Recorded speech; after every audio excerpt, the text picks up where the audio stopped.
After more than 50 hours plundering the irradiated wasteland of Fallout 76, the greatest mystery still lingering is who this mutated take on Fallout is intended for.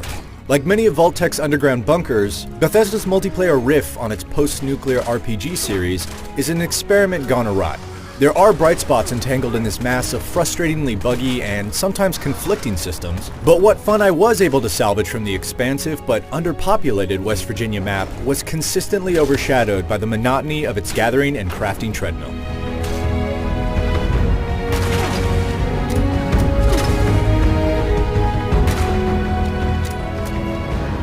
On the surface, Fallout 76 is another dose of Bethesda's tried-and-true open-world RPG formula, except that aside from some gorgeous lighting, it somehow looks noticeably flatter than Fallout 4 did 3 years ago. When you look closer, the ambitious idea to replace all human NPCs with other players results in a lack of meaningful interaction.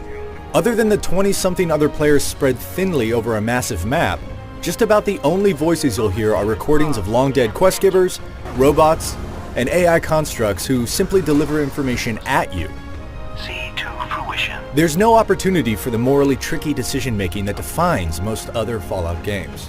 Even the so-called main story quests boil down to obediently following a breadcrumb trail of journals and notes. With the exception of some goofy and creative tasks, it all feels like chasing ghosts. And though later missions mask the shallowness with some cool events and set pieces, they're fleeting moments. Wandering the diverse wasteland of Appalachia does reveal one of Bethesda's great strengths, environmental storytelling. Discovering a goofy teddy bear playing pots and pans drums, an evocatively posed skeleton, or a half-sunken church all instill the sense that enticing secrets are hiding just over the next hill.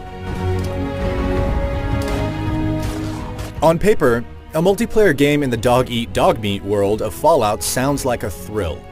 But in Fallout 76, you're almost prohibited from engaging in anything resembling player versus player aggression.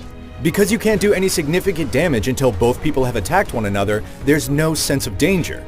It's the most kid gloves version of competitive multiplayer I have ever seen. And even if you do kill someone, or even just pick the lock on their camp, there's virtually nothing to be gained but a price on your head. Instead, Fallout 76 is more of a cooperative PvE game, and that's where it's at its best in spite of some frustrating UI and experienced distribution design.